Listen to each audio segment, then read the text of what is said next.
Breaking news. Putin owes me money, John Lydon. Caregiving, mulligatawny soup, and touring Ukraine, as told by the former frontman of the Sex Pistols. John Lydon, 68 years old, was interviewed about the highlights and lowlights of his life. Lydon currently lives alone in California and is the lead singer of his band, Public Image Limited. What is your favorite recollection from your youth? When I was about 6 years old, I dressed up as a medieval page boy for a school play. I felt like a real man in this electric blue satin cloak and orange page boy suit. My mother used to make us tons of unique outfits when we were kids, so whenever I put on a costume, I can't help but think of her. I used to adore donning this tartan waistcoat and matching pants. Your most memorable day ever? I remember being around 12 years old and going on a school trip to Calais. The excitement of interacting with people who spoke a foreign language and lived in a completely new cultural context is something I will never forget. I enjoyed it in the same way that I enjoy touring, because it shows you that people everywhere are basically the same. Everyone has their own peculiarities, but ultimately, we're all just human. Favorite time at Sex Pistols?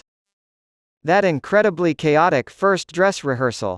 I wasn't exactly stepping into the proceedings as an opera singer, but it was the chance I'd been waiting for. The ability to combine my interests in writing and music was a revelation to me. It was amazing to see something I didn't believe in at all, myself, come to fruition.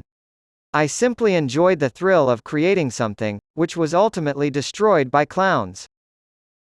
Which celebrity did you meet that you wanted to see again? When my dear Nora stepped on Jennifer Lopez's dress at a gala in New York, Donald Trump turned around, looked at me, and asked, "Who let this hooligan in?" That moment will stay with me forever. J.Lo's dress was ripped by Nora's high heel, but what did she expect from a dress with a 10-foot F-ing train? The anguish they displayed as they watched the dress disintegrate before their eyes was priceless.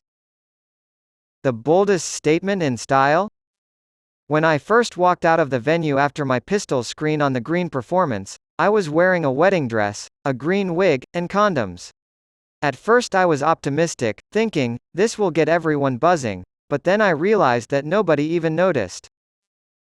I broke my teeth on the microphone stand and tried to dull the pain with a bottle of brandy, which only made the reaction even more muted than it already was. Favorite personality quirk? I've been taking care of Nora since she was diagnosed with Alzheimer's disease 4 or 5 years ago, and I'm a natural caregiver. She passed away in April. Growing up, I was always the one to take care of my younger brothers while my parents were at work. But I enjoyed it just as much as I enjoyed being completely devoted to Nora. Now that she's gone, I can focus on my fans again. The top choice? Putting down the sex guns. By the end, it had become a charade, and I had no desire to sing the same songs indefinitely, like the Rolling Stones.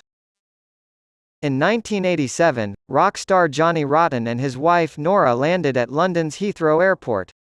Rotten's famous final line to his American audience was, "Ever get the feeling you've been cheated?